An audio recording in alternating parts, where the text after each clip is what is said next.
primeiro verso da Bíblia provê informações sobre Deus e apresenta o modo como nosso planeta e tudo que nele há passar a existir.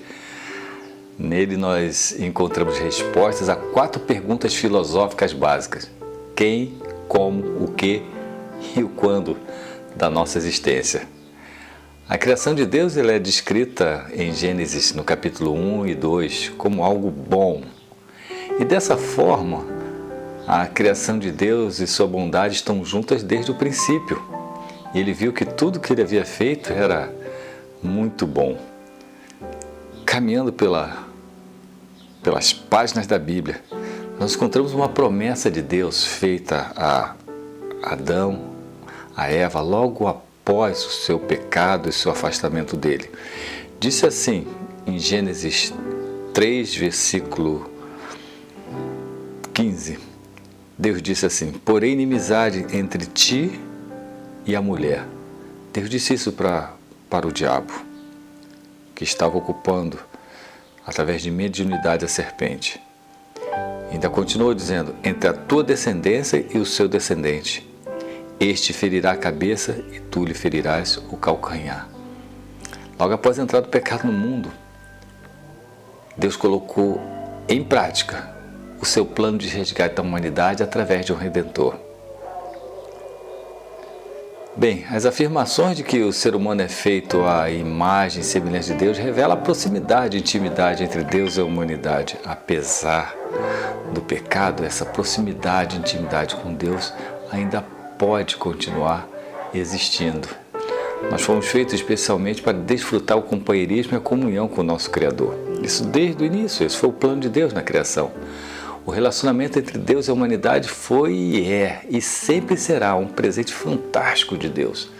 Uma comunhão profunda, íntima e sem limites com Deus nunca poderia ser plena e total se o ser humano não tivesse liberdade para escolher viver esse relacionamento. Concordam? Deus nos criou com a capacidade de escolhas. Entre os seres criados, Adão e Eva eram os únicos que podiam exercer fé e confiança. Deus criou o ser humano com liberdade para escolher a quem amar, exercer fé e confiança ou não em Deus. Ao homem e à mulher foi dada a possibilidade de se separar de Deus ou de manter comunhão com Ele. Se fossem obedientes, Adão e Eva teriam a vida eterna. Se resolvessem tomar o caminho oposto, morreriam. Essa era a liberdade que tinham. Tudo sempre foi uma questão de escolha. O teste apresentado em forma de árvore do conhecimento do bem e do mal indicava o relacionamento do ser humano com Deus. E mostrava que esse relacionamento dependia desse livre exercício de escolhas. Se seres humanos não fossem livres para dizer sim ou não a Deus, não haveria nenhum teste, não é mesmo? O teste revelaria que o relacionamento do ser humano com Deus poderia ser duradouro apenas se no exercício do livre-arbítrio, isso é, das suas escolhas, a humanidade escolhesse viver esse relacionamento, esse bom relacionamento com Deus. O teste da confiança e da fé testaria a dependência de Adão e Eva ao Criador. Adão e Eva falharam no teste do amor, da fé, nesse teste da obediência. A árvore que Deus colocou no jardim não era mais si mesma.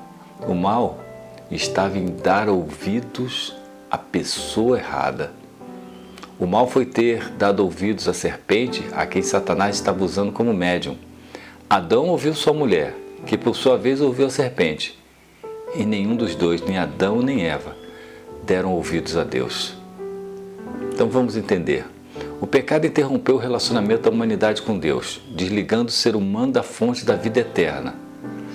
Dessa forma, o que acontece? A morte entrou no nosso mundo. E qual era o objetivo de Satanás?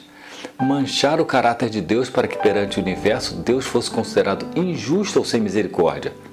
Se Deus matasse Adão conforme dissera que faria, Deus seria justo, mas não seria misericordioso. Deus cumpriria a lei, mas todo o universo obedeceria por medo e não mais por amor ao Criador. E o livre-arbítrio e a liberdade para escolher a quem amar estariam comprometidos. Por outro lado, se Deus não matasse Adão, demonstraria misericórdia, mas sua justiça estaria comprometida e seria acusado de não ser cumpridor de sua própria lei.